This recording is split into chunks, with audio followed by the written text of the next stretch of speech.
بسم اللہ الرحمن الرحیم۔ رسول اللہ صلی اللہ علیہ وآلہ وسلم نے ارشاد فرمایا، مہمان کے لیے یہ جائز نہیں کہ وہ اپنے میزبان کے پاس اتنے دن ٹھہر جائے کہ اسے تنگ کر ڈالے۔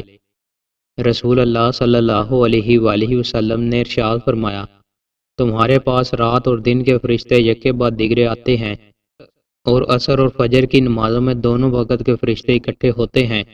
پھر جب وہ فرشتے اوپر جاتے ہیں جنہوں نے رات تمہارے ساتھ گزاری ہے، تو اللہ تعالیٰ ان سے پوچھتا ہے، حالانکہ وہ بندوں کے احوال کا سب سے زیادہ جاننے والا ہے، کہ تم نے میرے بندوں کو کس حال میں چھوڑا؟ وہ جواب دیتے ہیں کہ ہم نے انہیں اس حال میں چھوڑا کہ وہ نماز پڑھ رہے تھے، اور جب ہم ان کے پاس گئے تب بھی وہ نماز پڑھ رہے تھے۔ حضرت ابن عباس رضی اللہ تعالیٰ عنہ بیان کرتے ہیں، رسول اللہ صلی اللہ علیہ وآلہ وسلم نے ایک انگوٹھی بنوائی اور پہنی، پھر فرمایا، اس انگوٹھی نے آج میری توجہ تمہاری طرف بانٹ دی۔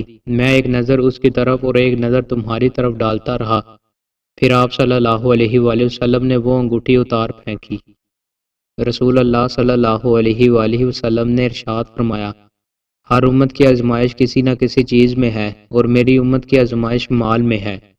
رسول اللہ صلی اللہ علیہ وآلہ وسلم نے ارشاد فرمایا، اللہ تعالیٰ فرمائے گا کہ ہر اس شخص کو دوزخ سے نکال دو جس نے مجھے ایک دن بھی یاد کیا ہو یا مجھ سے کسی مقام پر ڈرا ہو۔ دعا کی اہمیت۔ رسول اللہ صلی اللہ علیہ وآلہ وسلم نے ارشاد فرمایا، کوئی چیز نہیں ہے جو دعا سے بڑھ کر اللہ تعالیٰ کے ہاں زیادہ عزت والی ہو۔ دوستوں، مزید اچھی ویڈیوز کے لیے ہمارے چینل کو سبسکرائب لازمی کریں۔ بہت شکریہ۔